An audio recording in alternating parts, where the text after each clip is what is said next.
Magandang umaga po. Narito na po ang magiging lagay ng panahon ngayong araw ng Huwebes, April 3, 2025.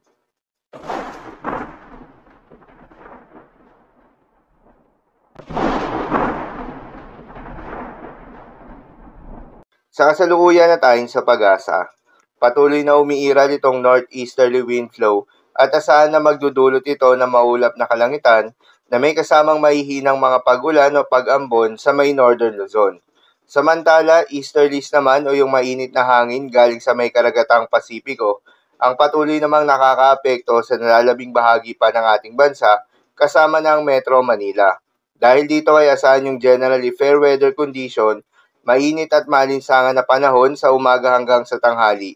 Ngunit pagsapit ng hapon na gabi ay asahan yung mataas na tsansa ng mga pag-ulan.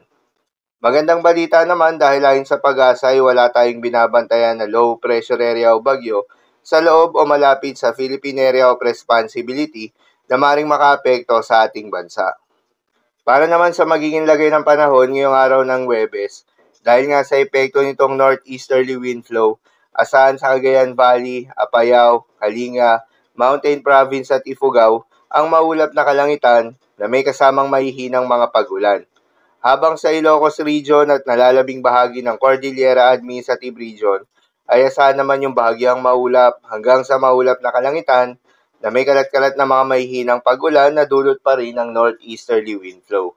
At sa Metro Manila at nalalabing bahagi pa ng ating bansa, ay asahan naman yung bahagyang maulap hanggang sa maulap na kalangitan na may kalat-kalat na mga pag-ulan o thunderstorms na dulot ng easterlies.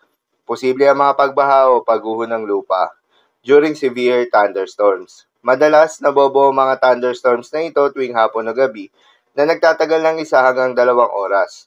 Kaya naman ingat sa mga posibleng banta ng pagbaha at pagguho ng lupa, lalong-lalo na sa mga lugar na inuulan na noong mga nakaraang araw pa. Para naman sa magiging lagay ng mga dagat baybayin, ayon sa pag-asa ay wala tayong nakataas na gale warning sa anumang seaboards ng ating bansa. Ngunit pinag-iingat pa rin yung mga papalaot ng mga kababayan nating mangingisda at yung may mga maliliit na sasakyan pandagat sa may seaboards ng Northern Luzon dahil inaasahan yung katamtaman hanggang sa maalon na karagatan.